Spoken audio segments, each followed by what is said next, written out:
இப்படி நம்ம நினைக்காதது, எண்ணாதது, கர்த்தருக்கு சிந்தித்து பார்க்காதது மிராக்கிள்ஸ் நடக்க போகுது. படிச்சிருந்த பிள்ளைகளுக்கு எங்கிருந்து வேலை வருதுன்னு தெரியாது, எப்படி வேலை வருதுன்னு தெரியாது, வேலை வரும். திருமணம் ஆகாத பிள்ளைகளுக்கு, அது ஆம்பளை பையனா தான் சரி, பொம்பளை பிள்ளையா இருந்தாலும் சரி, திருமணம் ஆகாத பிள்ளைகளுக்கு இந்த காரியம் கர்த்தரால் வந்தது என்று சொன்னது போல கிரணிக்க கூடாத இடத்தில் இருந்து அந்த திருமண காரியங்களை கர்த்தர் செய்து முடிக்க அவர் வல்லவராக இருக்கின்றார். கர்த்தருக்கு ஸ்தோத்திரம். வீடு கட்டுகிற பணி, இன்னும் ஊழிய பணி, எதுவா இருந்தாலும் ஆண்டவர் கிரணிக்க முடியாத, எண்ண முடியாத ஒரு பெரிய அதிசயங்களை இன்றைக்கு ஆண்டவர் பெரிய காரியங்களை செய்ய போகிறார். கிரணிக்க முடியாத பெரிய காரியத்தை ஆண்டவர் செய்யணும்னா கர்த்தருக்கு ஸ்தோத்திரம். நம்ம என்ன செய்யணும் அப்படிங்கிறத கர்த்தருக்கு ஸ்தோத்திரம் கொஞ்சம் சிந்திக்க போகின்றோம். தேசத்தில் ஆங்காங்க என்னென்ன சம்பவம் நடக்குது நமக்கு தெரியும். எது எப்படி நடந்திருந்தாலும் ஆண்டவர் தேசத்தை எப்படி பார்க்குறாரோ அப்படியே நம்ம பார்க்கணும். தேசத்து மேலே எப்படி மனம் வச்சிருக்கிறோம் அப்படி நம்ம மனம் வச்சிருக்கணும்.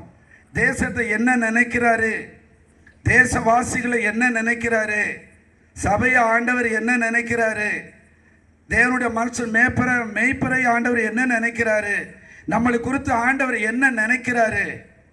நம் மூலமாய் ஆண்டவர் கர்த்தருக்கு ஸ்தோத்திரம் கிரணிக்க கூடாத பெரிய காரியத்தை நம்முடைய வாழ்க்கையில செய்யத்தக்கதாக நாம் என்ன செய்ய வேண்டும், கொஞ்சம் சிந்திக்கக்கூடியவர்கள், கொஞ்சம் கீவேர்ட்ஸ் கொடுத்து தேவனுடைய நினைவு நம்முடைய நினைவாக, தேவனுடைய தரிசனம் நம்முடைய தரிசனமாக, தேவனுடைய சிந்தை நம்முடைய சிந்தையாக, தேவனுக்காக எதையாவது ஒன்று செய்ய குடும்பமாக, தனியாக, குழுவாக, சபையாக செயல்படுவோம் என்றால் ஆண்டவர் நீங்க எங்க கூட வேண்டான்னு சொன்னாலும் நான் உன் கூட தான் இருப்பேன்னு சொல்றாரு. ஒரு அலையிலேயே சொல்லுங்க பார்க்கலாம், சத்தமா ஒரு அலையிலேயே சொல்லுங்க பார்க்கலாம்.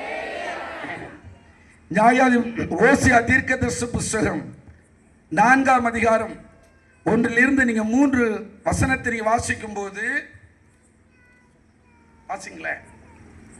இஸ்ரவேல் புத்திரரே கர்த்தருடைய வார்த்தையை கேளுங்கள். இஸ்ரவேல் புத்திரரே கர்த்தருடைய வார்த்தையை கேளுங்கள்.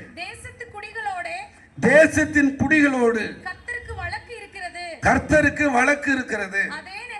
அது ஏனென்றால் தேசத்திலே உண்மையும் இல்லை, தேசத்திலே உண்மை இல்லை, இரக்கம் இல்லை, தேசத்திலே இரக்கம் இல்லை, தேவனை பற்றிய அறிவும் இல்லை, தேசத்திலே தேவனை பற்றி அறிவும் இல்லை,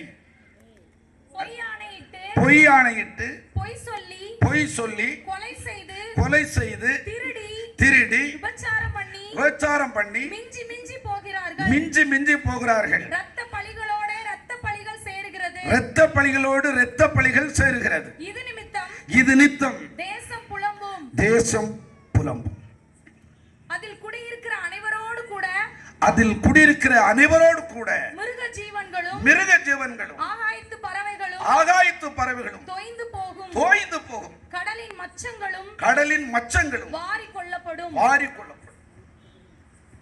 இது ஒரு தீர்க்கதரிசன செய்தி. தேசத்தை ஆண்டவர் எப்படி பார்க்கிறார்னு பாருங்க. தேசத்துல என்னது இல்லை, தேசத்துல என்ன இல்லை? நம்பர் 1,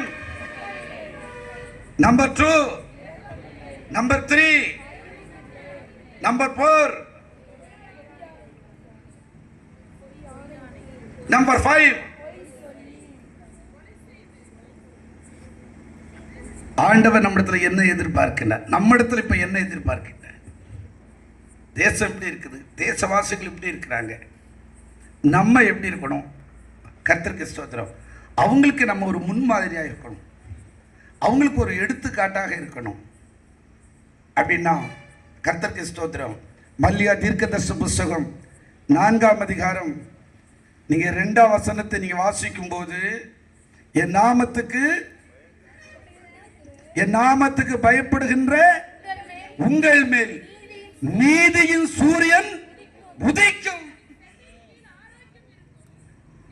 தேசத்துல தேவனை தவிர, தேவனுடைய கிருபையை பெற்றவர்களை தவிர, தேவனை ஏற்றுக்கொள்ளாதவர்கள் தவிர இந்த அனுபவத்துக்குள் யாரும் வர முடியாது பிரியமானவர்களே. எவ்வளவு பேர் பக்திமானும் வர முடியாது. என் நாமத்துக்கு பயப்படுகின்ற உங்கள் மேல் நீதியின் சூரியன் உதிக்கும், அதன் செட்டைகளின் கீழ் ஆரோக்கியம் இருக்கும். நீங்க வெளியே புறப்பட்டு போய் கொளுத்த கன்றுகளைப் போல் வளருவீர்கள். நம்முடைய சபை ஒரு பெரிய வளர்ச்சியை கண்டடைய போகிறது. நம்ம குடும்பம் ஒரு பெரிய வளர்ச்சிக்குள்ளாக வரப்போகிறது. விசுவாச பிள்ளைகள் எல்லாரும் ஒரு பெரிய வளர்ச்சியை கண்டடையக்கூடிய அளவுக்கு ஆண்டவர் ஒரு பெரிய திட்டத்தை வைத்திருக்கின்றார். நம்மிடத்துல என்ன எதிர்பார்க்கிறார் என்றால், போய் கொழுத்த கன்றுகளைப் போல் வளருவீர்கள். எதற்கு வளர்ச்சி வரவில்லை, எதற்கு நமக்கு ஆரோக்கியம் இல்லை, எதற்கு இப்படிப்பட்டதான போராட்டங்கள் என்கிறது உங்களுக்கு நல்லாவே தெரிகிறது. கர்த்தருக்கு ஸ்தோத்திரம். மல்கியா தீர்க்கதரிசன புத்தகம் 4ஆம் அதிகாரம் 1ஆம் வசனத்தை நான் வாசிக்கும் போது, இதோ சூளை போல எரிகின்ற நாள் வரும். நம்பர் 1 அகங்காரிகள் யாவரும், நம்பர் 2 அக்கிரமம் செய்கின்ற யாவரும் துரும்பாயிருப்பார்கள். வரப்போகிற அந்த நாள் அவர்களை சுட்டரிக்கும்.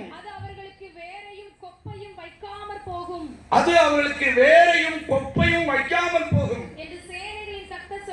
சேனைகளின் கர்த்தர் சொல்ற ஒரு பாஸ்டர் சொன்னா கூட யோசிக்க வேண்டிய விஷயம். ஆண்டவர் சொல்லுகின்றார், தேவனுக்கு விரோதமாய் எழும்புகின்ற தேசவாசிகள், தேவனுக்கு விரோதமாய் எழும்புகின்ற தலைவர்கள், இயக்கங்கள், கர்த்தருக்கு சொந்த எந்த சக்தி எந்த பலவானாக இருந்தாலும் இப்படியே கர்த்தருக்கு சொந்தம் அழிந்து ஒரு நாள் போவார்கள். ஆனால் கர்த்தருக்கு பயப்படுகின்ற சிறியோரையும் பெரியோரையும் கர்த்தர் தேசத்துல ஆசீர்வதித்து கனப்படுத்தி உயர்த்துகின்ற நாள் வரப்போகிறது. விசுவாசிக்கிற 2 கை தட்டி 5 நிமிடம் தோற்றம் பண்ணுங்க பார்க்கலாம். அந்த நாள் மிக சமீபமே சுத்தர்கள்